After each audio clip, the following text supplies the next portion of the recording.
ബിസ്മില്ലാഹിർ റഹ്മാനിർ റഹീം അൽഹംദുലില്ലാഹ് അല്ലാഹുമ്മ സ്വല്ലി അലാ സയ്യിദിനാ മുഹമ്മദിൻ വഅലാ ആലിഹി വസഹ്ബിഹി വസല്ലം.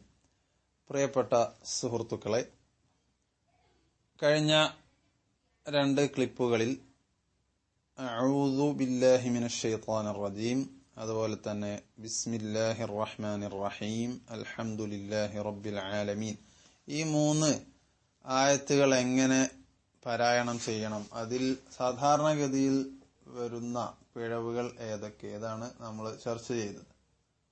അൽഹംദുലില്ലാഹ്. ഇനി മേൽക്കഴിഞ്ഞ രണ്ട് ആയത്തിൽ തന്നെ ശ്രദ്ധിക്കേണ്ട ഒന്ന് രണ്ട് പോയിന്റുകൾ കൂടിയുണ്ട്. അത്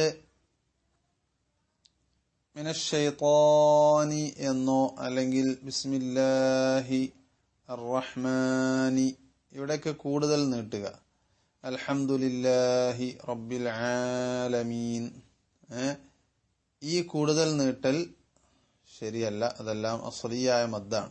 അല്ലാഹു എന്ന പദത്തിൽ മാത്രം ചില പണ്ഡിതന്മാർ ഒരലിഫ് കൂടി തഅദീമിന്റെ മദ് എന്ന നിലക്ക് പറഞ്ഞിട്ടുണ്ട്.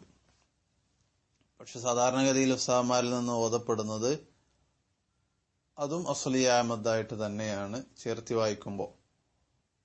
അപ്പൊ ഏതായാലും അർറഹ്മാനിർ റഹീം എന്നൊരു ശൈലി വല്ലാതെ കേൾക്കുന്നുണ്ട്, അത് ശരിയല്ല.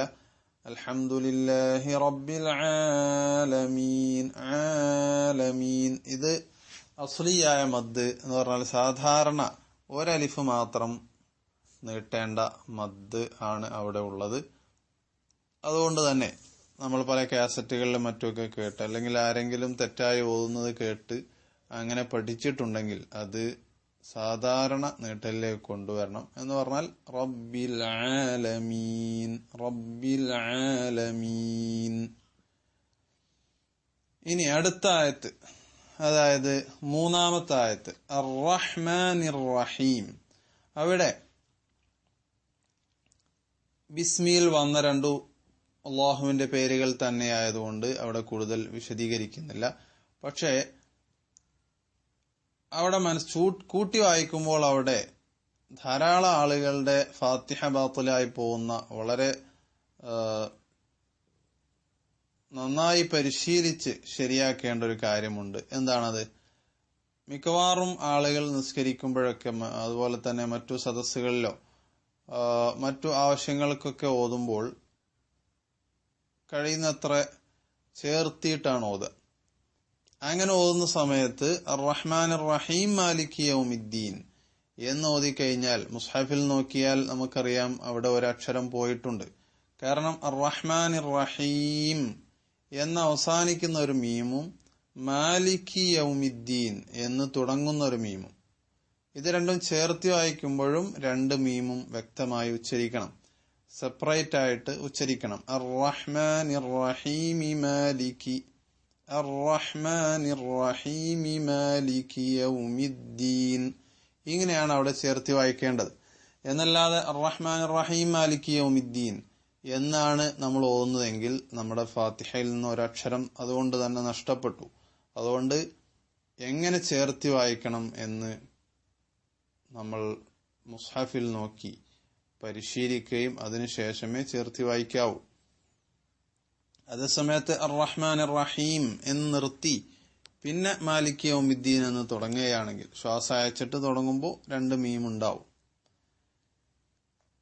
ഇനി നാലാമത്തെ ആയത്ത് മാലികി യൗമിദ്ദീൻ, മാലികി യൗമിദ്ദീൻ, അവിടെ നോക്കൂ. മാലികി എന്നിടത്ത് നേരത്തെ പറഞ്ഞതുപോലെ സാധാരണ നീട്ടലിനേക്കാൾ കൂടുതൽ നീട്ടുന്നൊരു ശൈലി കേൾക്കുന്നുണ്ട്. മാലികി യൗമിദ്ദീൻ, മാലികി, ആ നീട്ടൽ ശരിയല്ല. പണ്ഡിതന്മാരുടെ കിതാബുകളിൽ കാണുന്നത് വലിയ കുറ്റകരമാണ് എന്നാണ്. അപ്പൊ മാലികി എന്ന് മാത്രം പറയുക. അതുപോലെ തന്നെ ഇതുപോലെ ഫാത്തിഹ പരിശീലിക്കാത്ത പല ആളുകളിൽ നിന്നും മാലിഖി എന്ന് ഖാഫിലേക്ക് പോകുന്നുണ്ട്. അപ്പൊ ഖു മാലികി. അത് കഴിഞ്ഞാൽ അടുത്ത പദം, ഈ ആയത്തിൽ നമുക്ക് മൂന്ന് പദങ്ങളാണ് ഉള്ളത്. മാലികി, യൗമി, പ്രതിഫലം നൽകുന്ന ദിവസത്തിന്റെ ഉടമസ്ഥനായ അല്ലാഹു. അപ്പോ മാലിക്കി നമ്മൾ പറഞ്ഞു. യൗമി എന്ന പദത്തിൽ രണ്ട് സ്ഥലങ്ങൾ ശ്രദ്ധിക്കാനുണ്ട്. ഒന്ന്, യാ എന്ന അക്ഷരത്തിന്റെ ഫത്ഹാണ്. യാഇന് ശേഷം വരുന്ന അക്ഷരം വാവ് ആയതുകൊണ്ട്, വാവ് ചുണ്ടുകൊണ്ട് ഉച്ചരിക്കുന്ന അക്ഷരവുമായതുകൊണ്ട് നമ്മൾ യാ ഉച്ചരിക്കുമ്പോൾ തന്നെ വാവിന്റെ മഖ്റജാവുന്ന രണ്ട് ചുണ്ടുകൾ മുന്നോട്ടെടുത്തു കഴിഞ്ഞാൽ മാലികി യൗമിദ്ദീൻ, യൗമിദ്ദീൻ, ലാ തഅഖുദുഹു സിനതുൻ വലാ നൗമുൻ ലഹു, യൗമൽ ഖിയാമ, വുജൂഹുൻ യൗമഇദിൻ. ഇതെല്ലാം ഇതുപോലത്തെ ഉദാഹരണങ്ങളാണ്. അവിടെ എന്താണ് നമ്മൾ ചെയ്യേണ്ടത്? യ എന്ന് സാധാരണഗതിയിൽ യാഇന് ഫത്ഹിട്ടാൽ യ എന്നാ പറയാ, യോ എന്നല്ല. അതേപോലെ ഇവിടെയും മാലികി യൗമി, മാലികി യൗമിദ്ദീൻ ഇങ്ങനെയാണ് ഉച്ചരിക്കേണ്ടത്. അതേപോലെ രണ്ടാമത്തെ ഒരു കാര്യം അതിലുള്ളത്, വാവ് നമ്മൾ എപ്പോൾ ഉച്ചരിക്കുകയാണെങ്കിലും രണ്ട് ചുണ്ടുകളും ഒരൽപ്പം മുന്നോട്ട് വരികയും കൂർപ്പിച്ചു പിടിച്ച് ആ ഒരു വൃത്തത്തിൽ നിന്നാണ് വാവ് ഉച്ചരിക്കേണ്ടത്. അപ്പൊ തീരെ ചുണ്ടളക്കാതെ മാലിക് യൗമിദ്ദീൻ, യൗമിദ്ദീൻ എന്ന് പറയുമ്പോൾ വാവ് തീരെ ഉച്ചാരണത്തിൽ വരുന്നില്ല. അതുകൊണ്ട് തന്നെ യൗമി, യൗമൽ ഖിയാമ, യൗമഇദിൻ, ഈ വ്യക്തമായ ഉച്ചാരണം നമ്മൾ പരിശീലിച്ചെടുക്കണം. യൗമിദ്ദീൻ. മൂന്നാമത്തെ പദം അദ്ദീൻ എന്നതാണ്. അദ്ദീൻ എന്നിടത്ത് ശ്രദ്ധിക്കാനുള്ള ഒരു അക്ഷരം നിങ്ങൾ ഓർമ്മിച്ചു വെക്കേണ്ടത് ദാലാണ്. ദാലിന് എന്താണ്? ദാലിന് ഒരല്പം കാറ്റ് നടന്നു കഴിഞ്ഞാൽ തീനായിപ്പോയി. പലരും ഓതുമ്പോൾ അങ്ങനെ ആവുന്നുണ്ട്, നമ്മൾ അറിയുന്നില്ല. അത് നല്ല നിപുണനായ ഒരു ഉസ്താദിന് ഓതിക്കൊടുക്കുമ്പോഴാണ് നമ്മൾ ദാല് ഥ ആവുന്നുണ്ടോ. ഇപ്പൊ ഒരാള് ഓതുകയാണ് മാലിക് യൗമിദ്ദീൻ എന്ന് പറഞ്ഞാൽ അത് ഥ ആണ്. വത്തീനി വസ്സൈത്തൂൻ, അവിടെ മുസ്ഹഫിൽ തന്നെ ഉള്ളത് ത ആണ്. പക്ഷെ ഇവിടെ ദി എന്നാണ് പറയേണ്ടത്, ദി. ഇങ്ങനെ ദാലിന് ഒരു കുഴപ്പം വരുന്നുണ്ട് നമ്മൾ പ്രാക്ടീസ് ചെയ്തിട്ടില്ലെങ്കിൽ. ചില ആളുകൾ ദാൽ തന്നെ ആയിരിക്കും ഉച്ചരിച്ചിട്ടുണ്ടാവുക, പക്ഷെ അറബിയിലെ ദാൽ ആവുകയില്ല. എന്തേ കാരണം? മലയാളത്തിൽ നമ്മൾ യുദ്ധം,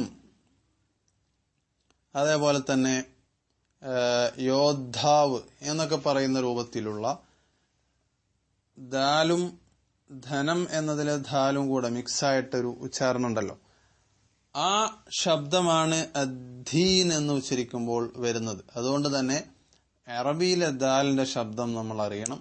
ദ ദ ദ ചെറിയൊരു ശബ്ദമാണ്. അപ്പൊ അതിന് ശബ്ദ് വന്നാലും യൗമിദ്ദീൻ,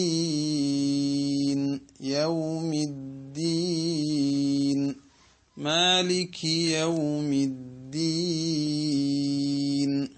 ഇങ്ങനെയാണ് അത് ഉച്ചരിക്കേണ്ടത്. ബാറക്കല്ലാഹു ഫീക്കും. അൽഹംദുലില്ലാഹി റബ്ബിൽ ആലമീൻ.